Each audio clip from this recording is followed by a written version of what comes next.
106.1 Jeronimo The Real Son of Jogja. Halo Kanca Muda, apa kabar? Ketemu lagi di Sidilan, Sibakul Jajah Desa Milangkori. Kita jalan-jalan ke tempat-tempat yang luar biasa. Dan hari ini kita di tempat yang luar biasa, Kanca Muda. Pastikan nanti ketika kamu datang ke sini, ketika sudah dibuka, itu wow, luar biasa banget. Tempatnya luar biasa, Kanca Muda Jogja. Ini tempatnya luar biasa, yang bisa datang ke sini silahkan nanti kalau sudah dibuka, kapan waktunya dibuka. Nah, itu nanti kita bakal ngobrol-ngobrol Kanca Muda ya. Yang pasti nih Awan Narendra bakal ngobrol dengan orang-orang yang luar biasa, dan tema hari ini adalah skema kebijakan perencanaan dan pengendalian pembangunan daerah dalam rangka mendukung revitalisasi sektor UMKM secara terintegrasi dan berkelanjutan. Jadi nanti kita bakal tahu nih seperti apa sih skema pembangunannya seperti apa, karena sekarang tuh pemerintah tuh sedang menggalakkan untuk kolaborasi. Nah, ini bagaimana kolaborasi antar dinas-dinas dan bagaimana nanti proses pembangunan ke depan, kita juga sebagai masyarakat biar tahu nih dan biar bisa mendukung. Oh, seperti apa, kita harus seperti apa, memposisikan diri kita seperti apa untuk mendukung program-program pemerintah supaya bisa berjalan dengan baik gitu. Nah, tempatnya di mana? Kali ini Awan bertempat di ex Bioskop Indra Kanca Muda Jogja di Ngupasan, Kecamatan Gondomanan, tepat di salah satu di Jalan Malioboro, di utara salah satu toko batik ternama gitu. Kanca Muda pasti tahu lah ya, buat kamu yang baru datang ke Jogja, ini tempatnya luar biasa, penuh dengan sejarah. Pokoknya nanti berubahnya jadi seperti apa, terus bertransformasi seperti apa. Lah ini nanti kita bakal ngobrol banyak gitu Kanca Muda. Dan kali ini Awan bersama orang-orang yang luar biasa. Ada Bapak Dr. Andes Beni Suharsono MSI, Kepala Bapeda DIY. Selamat sore Bapak. Selamat sore Kanca Muda, selamat sore Mas Awan, sehat terus? Alhamdulillah, sehat juga buat Bapak Anjay. Alhamdulillah. Selalu semangat Kanca ini. Muda juga selalu sehat, semangat terus. Ini Pak Ben ini selalu tampak muda. Selalu tampak semangat. Gitu. Iya, saya kan generasi kolonial, ketemu Mas Awan generasi milenial, dia harus ngomong apa nanti gitu. Gitu. Enggak apa, saya banyak belajar dengan Pak Beni ini. Dan tamu kedua kita nih Kanca Muda Jogja, ini Kepala Bidang Perencanaan dan Pengendalian Dana Keistimewaan, ada Mas Nur Ihwan Rahmanto SAN MURP. Selamat sore Mas Nur. Selamat sore Mas Awan, selamat sore Kanca Muda semua Jeronimo. Sore ini kita akan diskusi tentang banyak hal terkait dengan perencanaan, baik itu perencanaan APBD dan khususnya juga terkait dengan dana keistimewaan. Betul sekali, karena Pani Radio ini adalah lembaga yang satu-satunya di dunia ini Kanca Muda. Ini satu-satunya di dunia. Coba lurus ya, satu-satunya di dunia kan ini. Hanya ada satu di daerah istimewa Yogyakarta yang istimewa. Betul sekali, dan ini memang lingkupnya banyak sekali. Kalau tugas utamanya itu mungkin ada 5, dan nanti mau dijelaskan dengan Pak Nur nanti. Dan salah satunya adalah mengelola dana keistimewaan gitu. Dan tamu yang ketiga ini yang selalu menemani kita untuk jalan-jalan juga. Ada Kepala Bidang dari Dinas Koperasi untuk Pelayanan KUMKM, Pak Wisnu Hermawan. Selamat sore Pak Wisnu. Wilujeng Rahayu Mas Awan. Alhamdulillah. Saya ini sebenarnya nggak pede di sini. Ada Nyon Sewa, ada Pak Beni senior saya ini, Mas. Guru kami sebenarnya. Iya, betul Pak. Guru kita semuanya Pak. Iya, guru kami. Dan ada Pak Nur juga. Terima kasih Pak Wisnu sudah menyempatkan hadir. Dan kalau ngomongin soal Yogyakarta yang istimewa Pak Beni, ini kita tuh pengen tahu, masyarakat tuh pengen tahu sebenarnya ada rencana ke depan seperti apa sih Pak untuk Jogja, terutama sekarang sudah ada dana keistimewaan, terus sudah mulai banyak sekali perubahan-perubahan yang terjadi di Provinsi DIY ya, umumnya ada pembangunan YI, ada banyak sekali revitalisasi tempat-tempat gitu. Nah, ini rencana ke depan skemanya seperti apa sih Pak sebenarnya? Ya, Kanca Muda Mas Awan, jadi kalau melihat skema ke depan, tentu kami melihatnya adalah future ke depan, bahkan beyond ke depan. Kita akan mengubah DIY itu adalah DIY yang berbudaya dan otomatis akan bermartabat. Nah, dua kata kunci itu, berbudaya dan bermartabat. Apa yang harus dilakukan ketika kita ingin mengubah wujud DIY sampai ke tataran itu? Tentu diikuti oleh proses diskusi panjang, proses akselerasi, proses kolaborasi dengan semua stakeholder. Tentu keberadaan pemerintah sebagai katalisator tidak akan bisa melaksanakan itu bila dilakukan sendiri. Oleh sebab itu tahapan-tahapan sudah didesain, kemudian program-program serta kegiatan-kegiatan sudah dilakukan. Tentu juga tidak kalah pentingnya adalah bagaimana ketika kita melakukan program dan kegiatan itu juga melakukan evaluasi apakah tuntutan kekinian masyarakat yang begitu cepat, ya, tuntutan masyarakat ini sekarang begitu cepat, ada disrupsi dan sebagainya ke depannya itu, kemudian kaminya dianggap lambat, lelet, angel gitu. Harus menyesuaikan ya, Pak. Harus menyesuaikan. Makanya tadi saya berseloroh, kita itu sekarang melayani generasi yang sangat cepat. Maka untuk menuju bermartabat, ya kemudian berkeadaban tadi, kita mesti harus melakukan penyusuan terhadap tuntutan yang harus kita layani. Sebuah tagline kita harus agile, iya, cepat dan tangkas, iya. Maka kita harus memperbaiki diri, terutama dengan kecepatan itu. Faktanya memang kita menghadapi dua hal yang sangat luar biasa, Kancang Muda dan Mas Awan. Satu, kita menghadapi apa yang kita kenal dengan VUCA. Apa itu, Pak? Ya, ada volatility, kemudian uncertainty, kemudian complexity dan ambiguity. Jadi perubahan yang begitu cepat, kemudian kadang-kadang begitu cepat kita nih pegangannya apa ya? Ada ketidakpastian. Iya, ya. aturannya apa ya? Kita lah ambigu gitu ya. Kemudian pada sisi lain kita sudah dituntut, sebelah kiri kita ada artificial intelligence. Kita sudah harus menggunakan big data. Kita harus memanfaatkan teknologi informasi. Nah, kecepatan kedua inilah yang harus ditangkap oleh kami semua, menyesuaikan tuntutan layanan. Ya, dulu kita membayangkan yang namanya layanan itu kalau sudah mengajukan ya.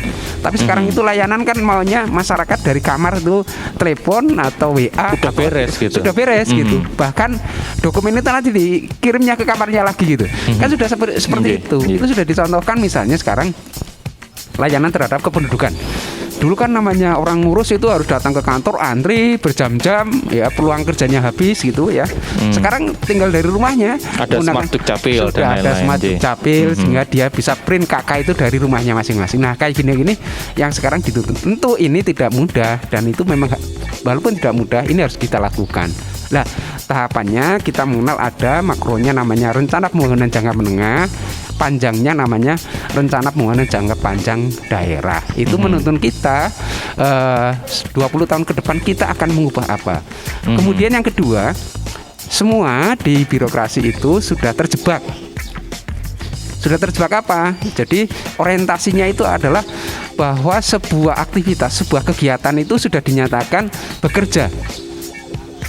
Ya, padahal kita harus sudah merubah paradigma bahwa apa yang kita lakukan itu tidak cukup. Maka kita geser. Apa yang harus kita geser? Dulu kita selalu didoktrin sesuai dengan kinerjanya, sesuai dengan kerjanya itu cukup, nilainya 100. Nah, sekarang kita geser dari kerja menjadi kinerja. Apa artinya? Dulu dari sebuah menghasilkan harus sekarang menghasilkan dan memberi manfaat. Ya, jadi dari output sudah outcome. Di atasnya lagi Pak Sekda, Pak Asisten, Pak Gubernur, Pak Wagub itu sudah pada orientasi apa yang ingin diubah. Jadi pola-pola inilah kecepatan kita mengikuti layanan yang harus disesuaikan dengan kecepatan dengan layanan masyarakat. Tentu kita kadang bisa kepontal, Mas. Betul, ya, Pak. Betul. Bisa kepontal gitu karena tadi ya ada ketidakpastian. Ya contoh sederhana lah. Kemarin ketika hari tanggal merah kita harus masuk. Ketika tanggal hitam malah libur. Ya, itu kita sekarang membiasakan. Artinya sebetulnya kita tidak mengenal hari libur sebetulnya. Hari libur dinasnya itu terus. Yang libur itu jam kerjanya itu ya. Tapi ini kan terus. Kita kan terasa ya seperti hari ini ya. Juga sama ya seperti itu. Itu artinya kita sedang mulai belajar terus menerus menyesuaikan. Oleh sebab itu ke depan di samping bermartabat kita juga berbudaya supaya apa masyarakat Jogja itu tidak kehilangan jati dirinya. Betul. Artinya tadi saya sampaikan kita sudah ada artificial intelligence, ada big data, ada perkembangan teknologi. Kita jangan sampai dikuasai oleh teknologi, tetapi kita mampu menguasai teknologi supaya humannya tetap tumbuh. Jadi berbudaya kita tetap tumbuh. Kan kita tidak ingin lagi walaupun sekarang terjadi ya. Sederhana saja lah. Kita di kampung dulu kalau mau ada ewuh gitu kan kita didatangi ke rumah gitu kan, kemudian ditonjok gitu. Kalau sekarang kan cukup by WA. Apakah itu akan ke sana kita? Itu walaupun Jangan sampai tuntutannya ya, sebenarnya ya. tuntutannya sudah ke sana memang, Iya. tetapi apakah kita akan ke sana? Itu. Mhm. Lupa jadi diri kita. Nanti lama-lama sungkem itu cukup dengan gambar pada orang Padahal tua. ada rasa yang Iya. berbeda ketika kita Makanya anjing. kan artinya human kita kan akan jadi hilang. Itu yang Iya, saya sebutkan, kita betul, dikuasai betul. teknologi. Tapi kita tidak menafikan kebutuhan atas teknologi. Contoh paling sederhana itu, makanya bermartabat dan berbudaya itu di situ. Harus seimbang. Harus seimbang gitu ya. Manakala itu tidak digugah, kita sudah seperti robot, seperti mesin gitu. Iya. Makanya di luar sana orang kan sudah ada yang diresmikan menikah dengan robot, Betul. menikah dengan tembok, Boneka dan lain-lain boneka. sih. Nah, kayak gitu berarti kita sudah dikuasai teknologi karena human orang itu menikah itu dianggap ribet, gitu. Itu yang saya sebutkan dengan berbudaya, bermartabat. Tentu kita ingin segala sesuatunya toleransi dijunjung, ya, kemudian hal sesuatunya terbuka didiskusikan, ya, demokratis dan seterusnya. Itu jangka panjang. Maka untuk mengubah pola sampai ke sana kita lakukan tahapan-tahapan tadi. Gitu. Oke Pak, berarti ini sebenarnya kalau dari pemerintah itu memang kesulitannya adalah menyesuaikan regulasi juga ya Pak, karena kan akhirnya pemerintah tidak bisa berjalan sendiri, harus ada regulasi yang memayungi, padahal perubahan itu begitu cepat gitu kan. Nah, ini jadi tantangan tersendiri juga ya Pak. Wah, ini saya belum bisa ini nih karena regulasinya belum ada. Ya. Ini jadi kendala tersendiri nggak sih Pak, ini seperti ini nih? Iya. Awalnya memang kita mengalami hal-hal semacam yang disampaikan Mas Awan, Kanca Muda, tetapi dengan banyak belajar, banyak mendiskusikan gitu. Kata prinsipnya sebetulnya ketika kita melakukan kecepatan, makanya terus diwajibkan sekarang Mas Awan, satu OPD itu wajib menemukan inovasi layanannya. Oke. Setiap OPD setiap tahun minimal satu inovasi layanannya itu harus Berarti terwujud. ada inovasinya itu seperti apa ya, gitu? contoh yang hari ini atau sore ini kita diskusikan, si bakul misalnya. Betul. Si bakul adalah tuntutan bagaimana kecepatan birokrasi melindungi warganya melalui UMKM itu supaya dia punya daya saing. Benar.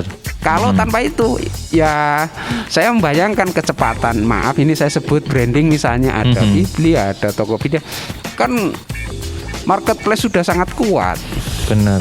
Unicorn ya. Sementara kita pada level UMKM yang memang mudah sekali untuk tidak bersaing, maka peran pemerintah menjadi wajib melindungi UMKM. Jadi Caranya, ini untuk narik nih, ayo ngerangkul nih UMKM yo. Iya.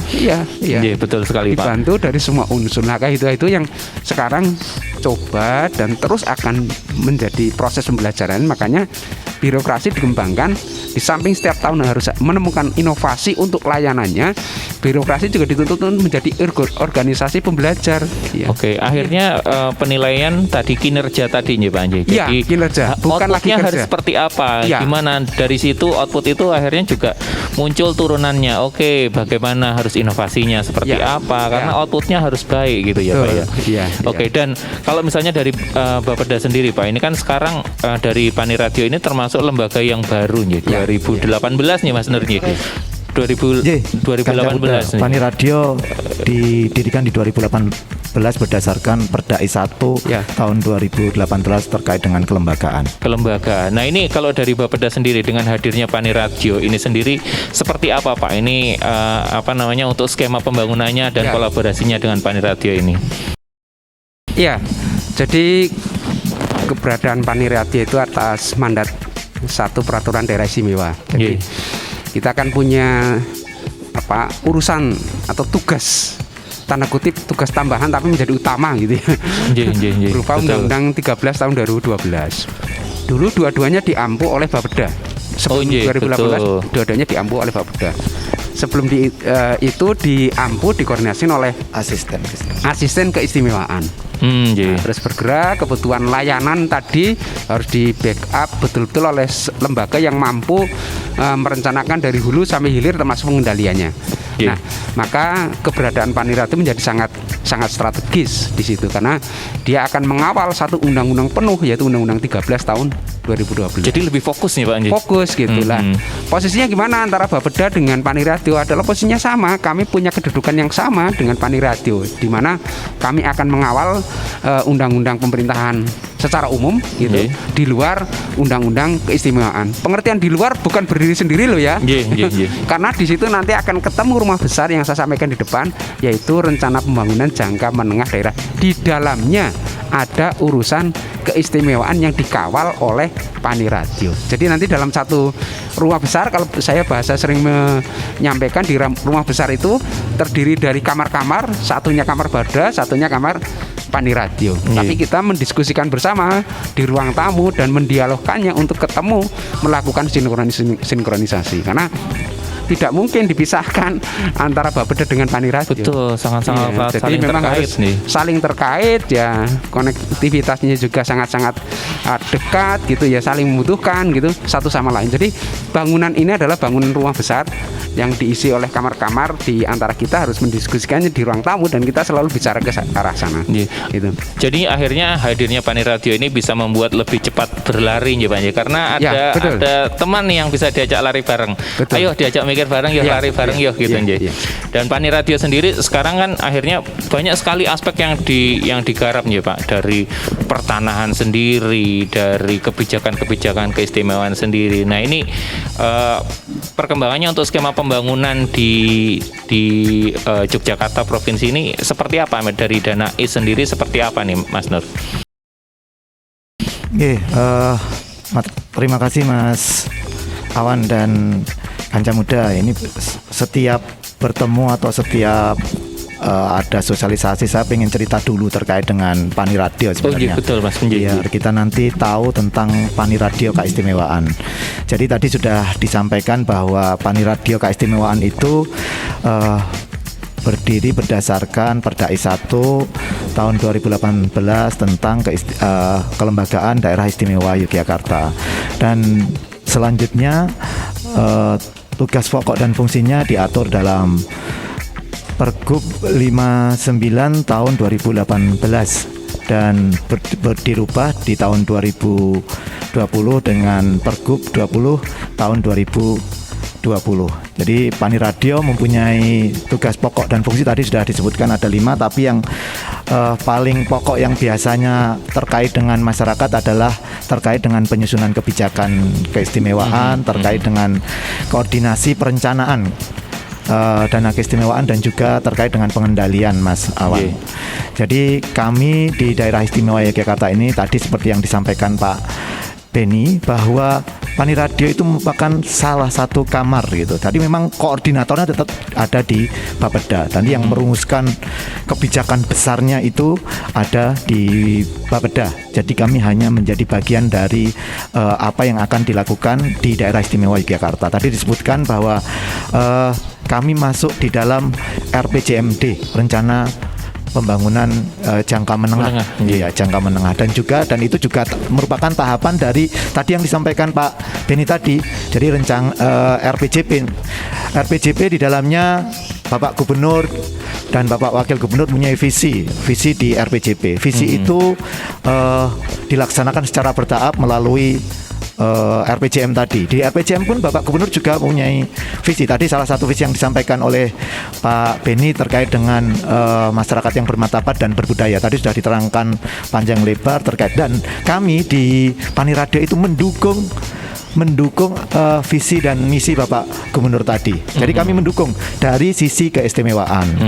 Sehingga di dalam APBD kita itu memang ada yang kita lakukan. Nah, salah satunya tadi juga disampaikan oleh Pak Beni dan juga diterangkan, dan mungkin nanti akan diperdalam oleh Mas Wisnu terkait dengan program kegiatan.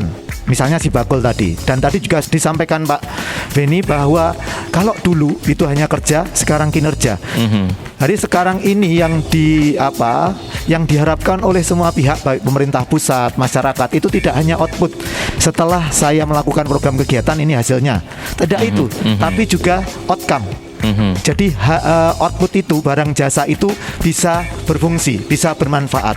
Tadi juga disampaikan oleh Pak Beni, tidak hanya itu, sekarang dampaknya.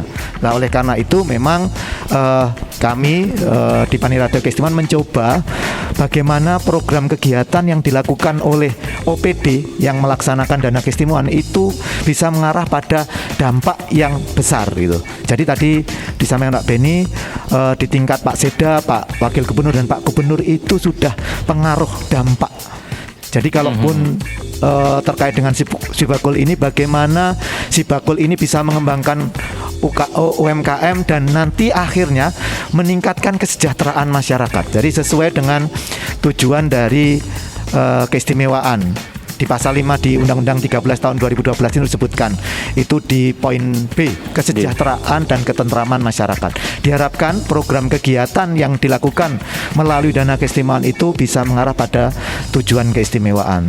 Walaupun ada 5, tapi yang pokok biasanya yang sering menjadi pergunjingan masyarakat yang ada di DIY maupun di luar DIY, Mas Awan itu.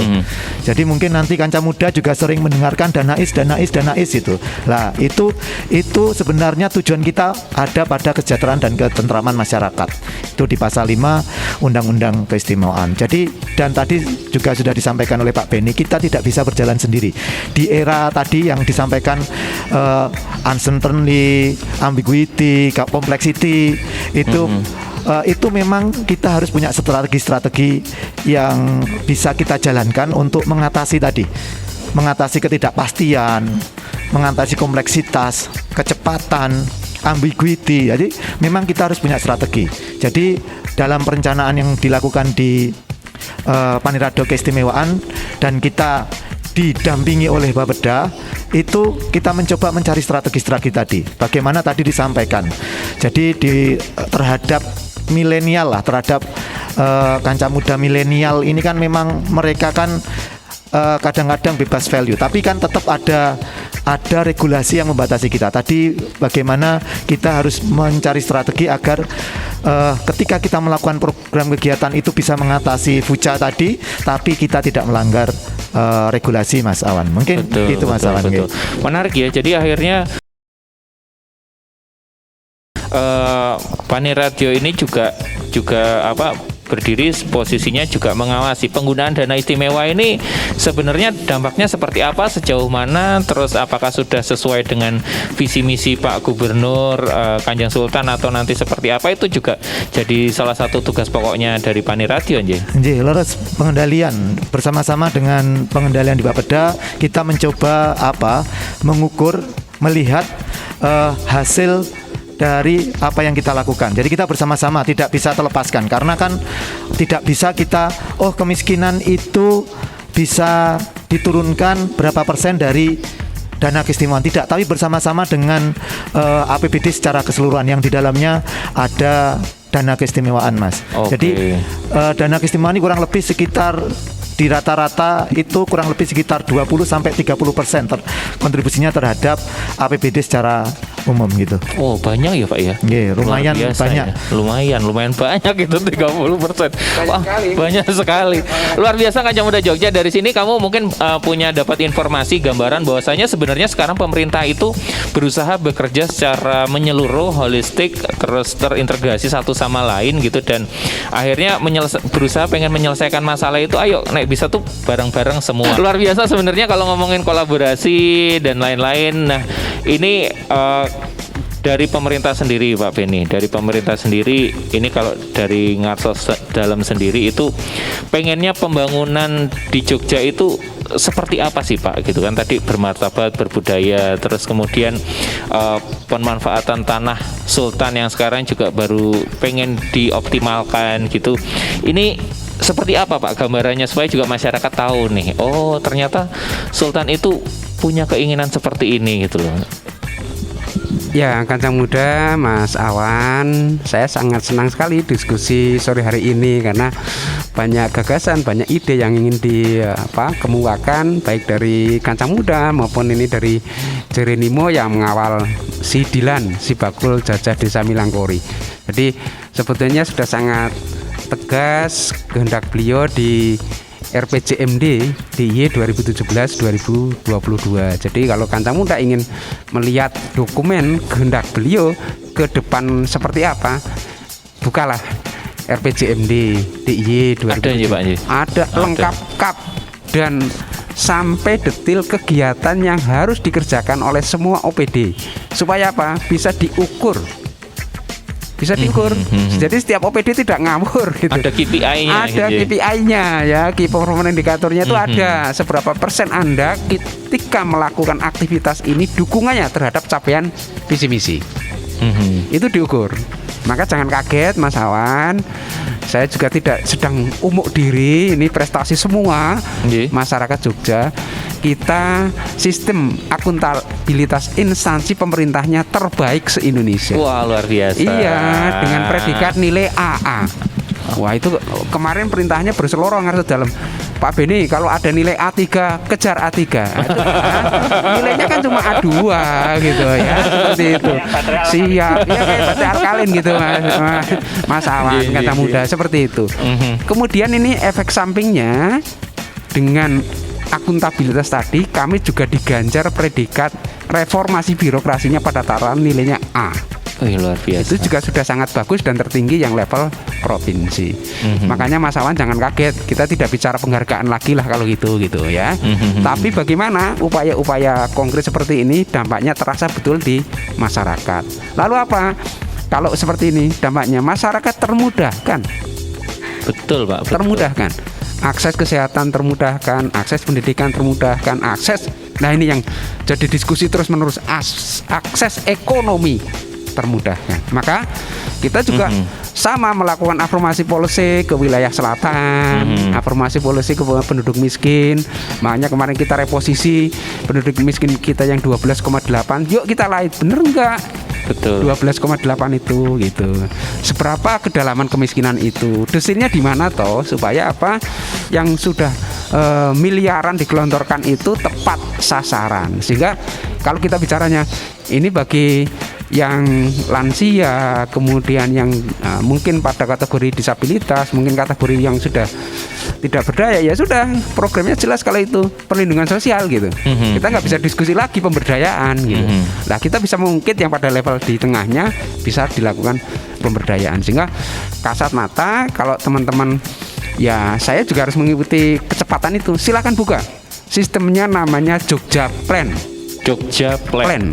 Wah, tanpa harus pakai password, buka di situ termuat semua dokumen rencana 5 tahun ke depan kita mau lakukan apa, tahapannya bagaimana, uangnya berapa, kapan dilakukan, sangat oleh OPD ya? Siapa, gitu lengkap kap. Gitu. Oke. Itulah pertanggungjawaban kami, gitu ya. Kemudian tidak cukup, kami lakukan pengendalian, namanya sistem Senggo. Senggo itu sistem evaluasi pertanggungjawaban pelaksanaan APBD di DIY. Jadi kita tahu hari ini OPD atau instansi mana yang belum memenuhi target kinerja, bukan target kerja loh ya. Betul. Target kinerja. Maka saya tadi mengundang kawan-kawan, yo Mas Awan, Jerenimo tim datang ketika kami lagi rapotan. Sehingga tahu 3 bulan ya Pak. 3 bulan sekali. Oke. OPD mana yang memenuhi target, OPD mana yang tidak memenuhi target. Disitulah punishment berlaku, reward berlaku. Besoknya hasilnya kami publish. Itulah bentuk akuntabilitas kita. Maka nanti ada 2 hal di situ. Karena dalam satu forum yang sangat terbuka, kalau dulu masa tidak pandemik itu kita hadirkan NGO, kita hadirkan bupati wali kota, kita hadirkan perguruan tinggi dalam satu forum. Yang memenuhi target kinerja bagus maju ke depan. Salaman dengan Pak Gubernur. Bentuk penghargaan sekali itu Pak Anje. Lah yang nilainya terendah juga maju ke depan. Lah itulah proses permaluan luar biasa. Betul. Iya, karena lah dampaknya apa lagi? Kita kan ya walaupun kecil ada namanya tunjangan perbaikan penghasilan Mas Awan. Nah, itu juga berdampak ke reward and punishment. Betul. Bila kinerjanya tercukupi maka dia targetnya adalah mendapatkan reward 100%. Tapi kalau tidak dia dipotong. Punishment itu. Pada grading mana dia tidak memenuhi kinerja? 90% atau 80%. Coba Mas Awan, sudah sampai seperti itu. Maka jangan khawatir, kancah muda, buka sistem informasi Jogja kami Plan. Jogja Plan, klik. Itu sudah tidak boleh ikut lomba nasional lagi. Terus menang terus ya Pak. Iya, sudah outstanding achievement karena mendapat penghargaan tahun 2020 itu seperti itu Mas Awan. Ya, Oke. Itu perwujudan dari nasional untuk kami. Tujuannya bukan semata-mata mencari menang, tetapi bagaimana kami lebih baik lagi melayani masyarakat. Oke, Ya, jadi melalui sebenarnya luar biasa sekali ya Pak ya. Ini Ya, ya. apa namanya keterbukaannya seperti apa, dan kita juga akhirnya sebagai masyarakat bisa menilai nih. Ya. Oh ternyata pemerintah mau seperti ini, dinas ini seperti ini, dinas Ya. seperti ini. Ya. Dan kita juga bisa akhirnya memposisikan diri kita harus seperti apa, menjadi bagian dari ekosistem yang mendukung itu, Nji. Ya, ya. Gitu. Sehingga terakhir kita diganjar oleh Badan Pemeriksa Keuangan, Mas Awan. Yaitu dengan opini BPK sudah 11 kali berturut-turut. Nah, kemarin juga mendapatkan penghargaan yang itu. Semua adalah kinerja bersama atas pimpinan arahan Pak Gubernur dan Pak Wakil Gubernur sampai dengan level Pak Sekda, Pak Asisten. Sekali lagi ini kolaborasi. Nah, memang akhirnya kolaborasi itu menjadi sangat penting, dan Ya. salah satu memang yang menjadi sorotan dari masyarakat karena yang terasa langsung adalah perkembangan ekonomi gitu, Ya, Nji. ya. Nah, ini perkembangan ekonomi kalau dari Bapeda sendiri sudah ada rencana. Nah, dari Danais sendiri untuk perkembangan perekonomian, terutama penggunaan Danais dan perekonomian, pengembangan UMKM ini seperti apa Mas skemanya? Kanca Muda Jeronimo, ini tadi pertanyaan yang bagus dari Mas Awan terkait kontribusi dana keistimewaan kepada perekonomian yang ada di daerah istimewa Yogyakarta. Jadi saya ingin cerita lebih panjang terkait dana keistimewaan. Ada 5 urusan yang diamanahkan kepada kita dari pemerintah pusat. Urusan tambahan tadi juga sudah disampaikan oleh Pak Beni bahwa ada urusan wajib pilihan dan juga ada urusan tambahan yang keistimewaan ini. Di urusan itu dari dana keistimewaan yang diberikan ke pemerintah daerah istimewa Yogyakarta itu untuk melaksanakan kelima urusan itu. Ada satu urusan yang memang biasanya dilakukan 5 tahun sekali terkait dengan urusan tata cara, itu, dan 4 urusan itu selalu dilaksanakan di 4 tahun. Tadi sedikit Pak Beni sudah menyampaikan terkait urusan pertanahan, bagaimana pertanahan itu dikelola di daerah istimewa Yogyakarta. Jadi di keistimewaan ini terkait pertanahan itu mengatur tentang tanah kasultanan dan tanah kadipaten. Bagaimana pengelolaannya, bagaimana pemanfaatannya itu diatur dalam Perdais pertanahan. Dan itu juga nanti diturunkan di dalam Pergub bagaimana kita ketika ingin melakukan pemanfaatan tanah kadipaten, tanah kasultanan dan juga tanah kas desa, itu sudah ada, semua sudah diatur. Yang kedua terkait dengan ini mungkin yang ketiga ya, yang ketiga terkait dengan tadi sudah tata cara pertanahan, tata ruang. Jadi tata ruang itu juga sama, ini di atas tanah kasultanan dan kadipaten dan juga 18 satuan ruang strategis.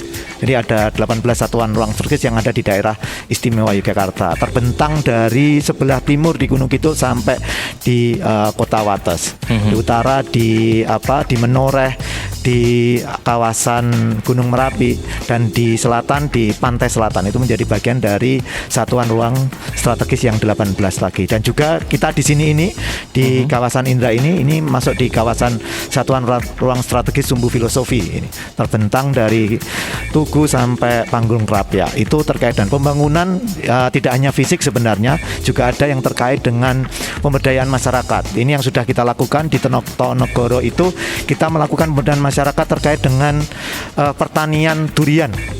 Ini dianggarkan di urusan tata ruang, sudah dilakukan melalui Dinas Pertanian Kulon Progo. Kita melakukan pemberdayaan pada petani-petani durian di Tonegoro. Jadi mungkin ke depan pertanian durian di Tonegoro akan semakin besar. Dan juga nanti di 2022 kita mencoba untuk menyentuh petani kakao di Gunung Kidul, di kawasan Ngelanggeran. Nah, itu menjadi bagian dari tadi ke arah ekonomi. Jadi tidak hanya fisik aja bangun JJLS, bangun kawasan Malioboro dan sekitarnya, pengadaan tanah untuk jalan, tidak hanya, tapi juga ada di urusan tata ruang ini tidak hanya terkait dengan urusan fisik saja, tapi juga pemberdayaan masyarakat di kawasan tadi, di satuan ruang strategis. Tadi sudah saya sebutkan, mungkin ke depan itu juga ada kajian di kawasan selatan terkait dengan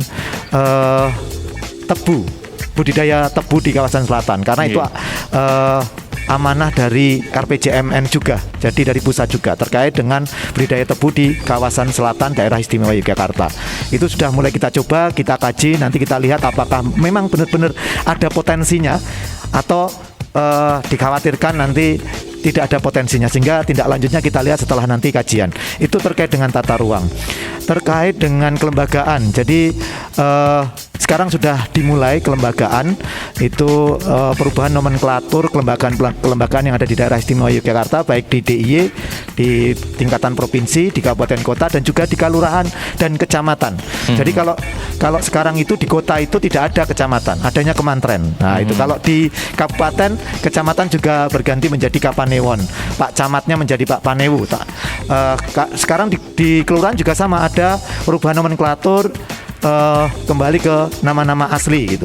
Jadi sekarang berubah Pak Sekdes menjadi Pak Care, Pak Ulu-Ulu, Pak Jogoboyo, dan lain sebagainya. Itu terkait dengan kelembagaan. Tapi what's next terhadap kesejahteraan masyarakat? Lah ini masih dikaji, dan kemarin saya mendengar Bapeda punya amanah dari Pak Gubernur untuk melakukan reformasi birokrasi di kelurahan. Itu jadi nanti kita menunggu. Jadi tidak hanya berubah namanya saja, tidak ada perubahan nomenklatur saja, tapi what's next ya. Dampaknya pasti nanti ke arah tujuan keistimewaan. Salah satunya kesejahteraan dan ketentraman masyarakat. Dan yang terakhir urusan yang paling besar, Mas. Jadi urusan ini diampu oleh kurang lebih 70 OPD, itu banyak sekali. Itu, Pak. Dan saya informasikan bahwa dana keistimewaan ini di 2021 ini sudah dilakukan oleh kelurahan juga. Di kelurahan. Jadi kelurahan mendapatkan bantuan keuangan khusus dana keistimewaan yang digunakan untuk program kegiatan. Di dalamnya ada Desa Mandiri Budaya, itu kolaborasi dan sinergi antara 4 OPD di daerah istimewa Yogyakarta dan di kabupaten. Ada lagi nanti rintisan Desa Mandiri Budaya, ada desa maritim yang mengelola kawasan pesisir pantai yang 113 km itu sudah kita lakukan. Arahnya apa? Arahnya kepada kesejahteraan dan ketentraman, karena yang menjadi fokus, yang menjadi isu strategisnya itu kemiskinan, Mas. Sehingga kita arahkan yang 70 tadi juga ada di DIY dan ada di kabupaten kota. Salah satunya apa? Salah satunya yang kita alokasikan ke Dinas Koperasi dan UMKM ini, dan dilakukan misalnya salah satu produknya misalnya sibakul, ongkir gratis dan lain sebagainya. Di tempat lain juga ada kegiatan-kegiatan yang sifatnya pemberdayaan. Misalnya di Dinas Perdagangan dan Perindustrian itu juga melakukan kegiatan-kegiatan yang fokus kepada masyarakat untuk dilakukan pemberdayaan. Arahnya sama, arahnya untuk kesejahteraan dan ketentraman masyarakat. Arahnya lebih pada bagaimana perekonomian yang ada di daerah istimewa Yogyakarta ini, yang basisnya masyarakat ini bisa berkembang dan tumbuh, Mas Awan. Oke, jadi akhirnya sekali lagi segala sesuatu yang dilakukan oleh pemerintah, terutama lewat Paniratio dana keistimewaan, itu walaupun pembangunan dan lain-lain, tujuannya satu, untuk meningkatkan perekonomian masyarakat, termasuk revitalisasi daerah-daerah misalnya sumbu filosofi Niki filosofi ini gitu, dan revitalisasi bioskop Indra ini juga salah satunya untuk bagaimana akhirnya mendukung perekonomian masyarakat ini meningkat ya, Mas. Iya, seperti itu, Mas Awan. Jadi Kanca Muda, apa yang kita lakukan itu arahnya pada kesejahteraan, walaupun sering ada banyak kritik. Jadi kok tidak, misalnya di era Covid ini banyak kritik kepada pemerintah DIY, kok pemerintah DIY tidak segera bergerak gitu misalnya. Tapi memang tadi seperti yang disampaikan, ada regulasi yang harus kita tunggu, misalnya bagaimana Covid itu bagaimana dana keistimewaan itu untuk penanganan Covid boleh atau tidak gitu. Nah, kita setelah regulasi itu muncul, kita langsung akselerasi, kita langsung melakukan kegiatan bagaimana Covid itu untuk terkait dengan meningkatkan ekonomi masyarakat yang terdampak misalnya. Setelah itu kita laksanakan program-program yang kemarin, misalnya pemberian bansos atau hibah kepada koperasi, kepada UMKM sudah kita lakukan. Jadi di Dinas Koperasi sudah melakukan itu. Terkait dengan pariwisata, Pokdarwis, hibah kepada Pokdarwis sudah kita juga lakukan itu. Jadi yang kita lakukan melalui dana keistimewaan ini, apalagi di 2021 yang karena masih dampak dari pandemi ini masih kelihatan, kita push ke arah itu, penanganan dari ekonomi masyarakat itu, Mas Awan. Oke, nah ini akhirnya arahnya akhir pembangunan ekonomi masyarakat ketika masyarakat sejahtera secara nggak langsung nanti untuk masalah pendidikan, pajak dan lain-lain akan meningkat dengan sendirinya. Dan ini yang salah satu yang nanti akan kita bahas, revitalisasi bioskop Indra ini akan seperti apa, bagaimana. Dan tadi Pak Beni juga ngendikan kalau misalnya ternyata ada penilaian kinerja 3 bulanan nih, triwulanan nih. Nah, dari Dinas Koperasi ini nah ini nanti kita bakal tanya nih Mas Wisnu. Mas Wisnu, sebelum kita ngelihat tadi kan sebenarnya perhatian ke dinas ke masyarakat terutama ekonomi ini meningkat besar sekali dari pemerintah J. Termasuk revitalisasi tata ruang dan lain-lain ini untuk mendukung UMKM ini. Kalau dari bioskop Indra sendiri Mas, yang sekarang kita di bioskop Indra sendiri, dan di Dinas Koperasi ini seperti apa? Maksudnya rencananya akan seperti apa? Ini karena ini didukung dana keistimewaan J ini. Jadi seperti ini Mas Awan. Jadi saya nyambung dari apa yang disampaikan Pak Beni, kemudian Mas Nur Ikhwan. Jadi kalau dari desain di RPJMD tadi nanti diturunkan menjadi kebijakan sampai strategi. Betul. Kemudian ada indikator-indikator capaian. Jadi Dinas Koperasi ini mendukung pencapaian IKU yang namanya pertumbuhan ekonomi yang berkualitas. Pertumbuhan ekonomi yang berkualitas. Dan kemudian penurunan angka kemiskinan. Jadi sebenarnya IKU ini link Mas. Jadi apa sih pertumbuhan ekonomi yang berkualitas? Jadi ekonomi tumbuh namun adil dan merata. Adil dan meratanya seperti apa?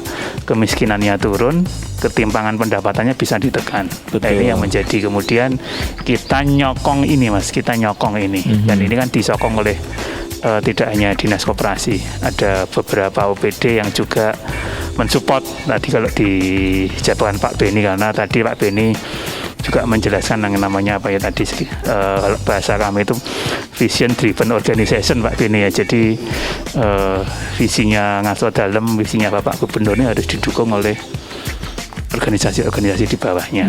Jadi di level kami memang tidak ada visi, tapi kita akan mendukung apa yang menjadi PR-PR pemerintah daerah. Nah, itu yang menjadi.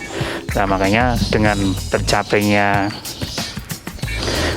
pertumbuhan ekonomi yang berkualitas, kemudian diturunkan menjadi IKU-nya OPD, makanya di kami itu linknya adalah bagaimana mengantarkan UMKM itu naik kelas. Betul. Jadi UMKM naik kelas ini kan ada beberapa tahapan. Tadi Pak Beni sudah cerita bagaimana loh sebenarnya kondisi UMKM yang ada di Jogja, sebarannya seperti apa, tantangannya seperti apa. Tadi disampaikan Mas Nur Ikhwan, memang kami saat ini berupaya bagaimana kemudian biar UMKM ini tidak hanya mendapat benefit dari aspek pelatihan, tapi juga pada aras pendampingannya. Jadi yang menjadi bagaimana kemudian apa yang dilatih itu kemudian tidak hanya selesai sebatas output. Tadi Pak Beni sudah cerita. Tapi dia bisa berdaya tidak pasca pelatihan. Dia bisa mendapat pasar yang bagus tidak. Produknya kemudian bisa berubah tidak. Cara dia berbisnis bisa melakukan transformasi tidak. Makanya tadi kan tantangan-tantangan Pak Beni yang disampaikan seperti tantangan ekonomi digital, transformasi teknologi, kemudian suasana yang tidak pasti, ini menjadi kemudian kita harus mengantarkan UMKM harus bisa bertransformasi ke arah itu. Makanya ketika kemudian ada tantangan lokus, fokus, dan prioritas terkait kemudian kita kecilkan pada wilayah sumbu filosofis yang kemudian harus kita integrasikan dengan skema dana keistimewaan, kita lakukan itu. Jadi terkait dengan penataan di kawasan sumbu filosofis memang Dinas Koperasi tidak sendirian Mas Awan. Jadi kita berkolaborasi dengan OPD-OPD yang ada, juga kewenangan-kewenangan yang mestinya itu kita sinergiskan dengan kebijakan pemerintah kota juga. Jadi terkait UMKM memang nanti kita bekerja sama nanti bagaimana kemudian semangatnya kita berdayakan kita naik kelaskan di UMKM yang di sepanjang di Sumbu Filosofis ini, kita naikkan statusnya dari ilegal menjadi legal. Dari kemudian mereka tidak punya izin, kemudian kita naikkan Informal jadi formal kita gitu kan, daftarkan kita daftarkan NIB-nya, kita daftarkan legalitas usahanya, kita berikan fasilitasi pada tempat yang layak. Betul, betul. Nah, salah satunya kemudian melalui revitalisasi di ex Bioskop Indra ini yang kemungkinan akan dilakukan ya menjelang akhir tahun atau awal tahun nanti Mas. Jadi nanti ditunggu saja. Tapi skema ini tidak hanya sekedar memindah, tapi memanusiakan UMKM itu. Jadi kita mengarahkan nanti ditotop biar bagaimanapun kita pengen di UMKM yang ada di Bioskop Indra itu nanti bisa nyaman. Di sini juga akan banyak dikunjungi dan tentunya nanti semua perangkat-perangkat yang akan disusun ini juga akan kita minta bantuan dari tempatnya Pak Beni dan tempatnya Mas Nur Ikhwan untuk disupport. Karena terkait skema kelembagaannya ke depan kita masih memerlukan UPT untuk kemudian mendukung ketika ada pemindahan. UPT ini juga harus ada dulu lah. Nanti apa kalau direlokasi tapi yang nompo tidak ada dari kami ya nanti mestinya semua itu harus dikondisikan secara optimal dengan artian nanti ketika pindah gerobaknya sudah kita siapkan, sarana-sarana air minum juga sudah nanti kita pasang, dan beberapa waktu yang lalu sudah ada surat dari Pak Sekda terkait kemudian pengalihan dari yang sebelumnya di sini dikelola Dinas PU mulai Desember ini nanti akan beralih di Dinas Koperasi untuk kemudian bisa dioptimalkan, karena memindah itu gampang tapi ngerameke merajak ke lokasi ini agar bagaimana kemudian UMKM nyaman itu yang jadi PR. Itu yang jadi PR itu nanti yang jadi. Tapi memang akhirnya harus disadari juga mungkin buat kanca muda yang dengerin di rumah, para pedagang, sebenarnya perpindahan ke sini secara nggak langsung itu meningkatkan kualitas usahanya, Nji. Karena kan akhirnya karena punya NIB, karena punya dari informal jadi formal, punya izin resmi dan lain-lain, akhirnya cakupan yang penjualannya bisa malah jadi lebih luas nih Mas, kan? Yeah. Akhirnya dia bisa jualan lebih luas, pendanaan juga dia bisa dapat lebih mudah, akses izin lain juga lebih mudah ya. Iya, betul. Jadi ini kita coba dulu Mas nanti di akhir tahun. Jadi tidak hanya kemudian fasilitasi itu berhenti pada pemberian NIB, kemudian legalitas, tapi juga bagaimana mereka kita akses untuk pasarnya bisa lebih optimal. Artinya apa? Bioskop Indra itu jangan sampai nanti ketika ada pemindahan terus pengunjung kemudian tidak mau datang ke sini. Jadi PR kami adalah bagaimana pengunjung Malioboro itu menjadikan Bioskop Indra ini menjadi salah satu destinasi favorit untuk pasar rakyat, untuk UMKM yang nanti akan menunjukkan produk-produk khas Jogja. Pokoknya yang Malioboro, yang Bioskop Indra gitu. Iya. Jadi kita akan menumbuhkan sentra pasar rakyat baru. Ya salah satunya di Bioskop Indra. Ini tantangan terberat kami yang akan kita godok pada beberapa waktu ini nanti. Oke, dan ini juga termasuk di penilaian kinerja 3 bulan ini. Pasti. Jadi Pak Beni ini yang merencanakan juga memberikan rapot kami Bapak Mas Awan nanti. Ini gimana Mas? Di 3 bulan ini gimana ini? Iya, sebenarnya lagi di 3 bulan terakhir kita ya memang tidak menerima rapot terbawah Mas Awan, tapi ya masih banyak PR di kami. Ya karena ya mungkin 10 besar di bawah ya Pak Beni ya. Mediocre. Tengah-tengah ya. Iya. Tapi memang akhirnya ini Kanca Muda Jogja sebuah perkembangan yang sangat menarik untuk pembangunan Kota Yogyakarta. Akhirnya Kota Yogyakarta ini dibangun secara menyeluruh, secara bareng-bareng, kompakan, dan rencana ini nanti kalau untuk bioskop Indra sendiri nanti launching awal tahun ya Mas ya? Iya, kemungkinan awal tahun Mas nanti. Awal tahun dan Iya. nanti ini nanti akan seperti apa, bagaimana? Ditunggu tanggal mainan saja Mas nanti Mas. Ya. Dan ini support penuh dari dana keistimewaan ya ini. Nggih, Mas Awan. Jadi ya tadi seperti yang di awal bahwa Pemda ini adalah kolaborasi. Jadi apa yang disampaikan Mas Wisnu tadi terkait dengan tantangan itu akan kita support bersama-sama, Mas. Jadi bagaimana nanti terkait dengan meramaikan kawasan Indra ini akan kita support bersama. Misalnya nanti ada dari Dinas Kebudayaan mengadakan acara-acara yang diselenggarakan di kawasan Indri. Yang terkait teknis itu kita serahkan kepada Dinas Koperasi dan UMKM. Tapi yang terkait hal lain misalnya itu yang akan disupport oleh dinas-dinas lain, kolaborasi.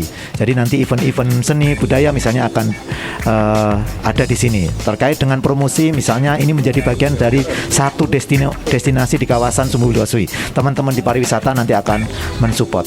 Dan nanti teman-teman yang lain pasti juga akan mencari celah bagaimana kita bisa mensupport, bisa mensukseskan pengembangan dari kawasan Indra ini. Ini kita menggunakan dana keistimewaan. Nanti moga-moga kita bisa merealisasikan di awal tahun sehingga nanti kawasan Indra ini los-losnya bisa segera digunakan dan kita bisa melihat nanti UMKM kita yang tadi naik kelas itu Mas Awan. Oke, kita tunggu saja Kancah Muda Jogja. Gak kerasa Kancah Muda udah 1 jam Pak Wisnu. Dua sesi Mas. Udah 1 jam kita ngobrol-ngobrol nih Kancah Muda Jogja. Udah banyak hal sebenarnya, masih banyak yang pengen kita bicarakan gitu Kancah Muda. Masih banyak yang masih kita gali. Nggak terasa aja Pak Wisnu. Nggak terasa sudah 1 jam. Nanti kita bakal ngobrol banyak lagi. Masih banyak yang sebenarnya masih banyak Pak yang pengen saya tanyakan. Iya, kalau terkait dengan dana keistimewaan sebenarnya kami juga selalu mempublikasikan apa yang dilakukan dana keistimewaan itu di media sosial kami karena memang milenial itu kan sekarang arahnya di media sosial sehingga betul. Ya sama seperti yang dilakukan oleh Dinas Koperasi dan UMKM mencoba menjalin hubungan dengan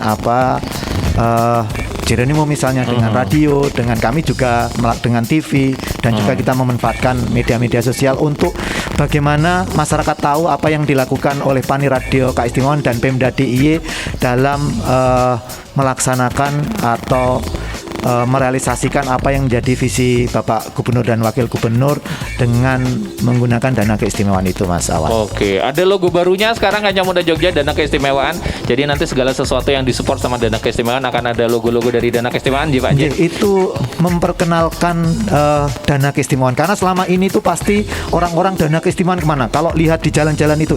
Oleh karena itu kita mencoba mensikapi itu dengan kita tunjukkan bahwa program ini misalnya kegiatan ini didanai dengan dana keistimewaan. Suatu saat nanti ketika suara-suara yang menanyakan dana keistimewaan itu di mana, kita akan menghilangkan logo tersebut Mas. Jadi ini hanya menjawab apa yang ditanyakan oleh masyarakat sehingga nanti tahu kegiatan ini ternyata kegiatan ini dibiayai dana keistimewaan. Suatu saat nanti kalau pertanyaan-pertanyaan itu sudah tidak ada, kita tidak akan menampakkan karena dana keistimewaan itu bagian dari APBD yang memang pengelolaannya perencanaannya itu diampu oleh Pak Beni di Bapeda. Tapi akhirnya sekarang biar masyarakat tuh tahu dulu. Ternyata dana keistimewaan tuh ini. Karena sebenarnya kalau ngomongin soal dana keistimewaan budaya sebenarnya itu aspeknya banyak sekali. Karena banyak sekali. Dikira kalau saya bertemu dengan masyarakat dikira dana keistimewaan kebudayaan itu hanya seni budaya. Saya sampaikan enggak. Koperasi UMKM itu juga saya ceritakan banyak hal terkait dengan pemanfaatan dana keistimewaan untuk semua urusan itu. Nah, oleh karena itu ya itu tadi kita munculkan logo. Lah nanti suatu saat ketika pertanyaan-pertanyaan dana keistimewaan itu kemana sudah tidak ada dan masyarakat sudah tahu, itu akan kita sedikit demi sedikit akan kita hilangkan Mas. Itu seperti itu. Luar biasa. Kamu bisa cek di di Pani Radio Kancah Muda, Pani Radio keistimewaan itu sudah komplit. Terus media sosialnya juga bagus banget, komplit banget. Di situ kamu bisa tahu bagaimana cara mengaksesnya dan lain-lain gitu. Nah Pak, terakhir Pak Beni mungkin ada yang ingin disampaikan ke Kancah Muda? Ya, Kanca Muda, jadi satu kekuatan luar biasa yang dulu tidak pernah kami bayangkan namanya netizen. Betul. Ya. Iya, betul. Jadi ternyata netizen itu punya kekuatan yang luar biasa. Kemarin itu beberapa kasus itu terselesaikan oleh netizen. Benar. Dan ini peluang sekaligus tantangan bagi kami yang harus bisa berdialog, berkomunikasi yang wujud fisiknya tidak kelihatan. Tapi kekuatannya nyata adanya. Itulah yang harus kami manfaatkan. Jadi kayak pengawas juga nih Pak. Iya, dan itu kami sangat berterima kasih. Kenapa? Dengan media-media yang dilakukan oleh para netizen melalui medsos, melalui kanal-kanal itu sangat membantu kami. Oke. Untuk apa? Kami harus selalu berbenah diri, memperbaiki diri, seterusnya dan seterusnya. Betul Iya. sekali. Luar Seperti biasa itu kan. Kanca Muda. Tapi juga Kanca Muda yang di rumah harus bijak ya memanfaatkan media sosial Ya, gitu. ya. Dan dari Mas Wisnu mungkin ada yang ingin disampaikan terakhir. Jadi seperti ini Mas, jadi saya sangat senang ini kita hari ini ada Bapeda dan Paniratio membahas tentang perencanaan ke depan terkait pembangunan ekonomi. Jadi kolaborasi yang seharusnya terjadi untuk mendukung pemulihan ekonomi terutama pasca pandemi ini memang harus dilakukan. Karena PR-PR kita masih banyak dan adanya pandemi ini seperti ada garis yang tegas ya Pak Beni sebetulnya terkait dengan capaian-capaian ibu kita, karena ada beberapa persoalan yang mestinya gap pembangunan kita itu justru menurun, tapi saya lihat dari apa yang disampaikan dari Bapeda ke beberapa hari kemarin itu harus kita segera tuntaskan, dan ini memang butuh kolaborasi PR-nya banyak, karena share uang pemerintah daerah kan berapa sih kalau di PDRB kan tidak Betul. hanya 15-20%, makanya kolaborasi ini menjadi kata kunci untuk menggerakkan ekonomi masyarakat ke depan. Oke, luar biasa. Kita tunggu Pak ini inovasi-inovasinya karena semakin luar biasa ini. Tantangannya juga semakin banyak, tapi juga sepertinya sudah ditangkap nih oleh pemerintah harus seperti apa, bagaimana. Matur nuwun Pak Beni, matur nuwun Mas Nur, matur nuwun juga Mas Wisnu. Sami-sami. Matur nuwun Kanca Ya. Muda yang telah menyimak perbincangan kami. Iya. Wah, ini sebenarnya masih banyak Pak yang pengen saya tanyakan, masih banyak yang pengen diobrolkan. Nanti kalau ada waktu lagi nih Pak Nji. Ditunggu main ke Jeronimo, Pak Beni, Mas Nur, Pak Wisnu. Oh. Terima kasih Kanca Muda Jogja. Awan Narendra pamit dulu dan kita ketemu lagi nanti di episode berikutnya di Sidilan Sibakul Jajah Desa Melangkori yang dipersembahkan oleh Dinas Koperasi UKM DIY dan disupport penuh oleh dana keistimewaan Kanca Muda. Awan pamit, Awan sign out, love Jogja NUN. Bye bye.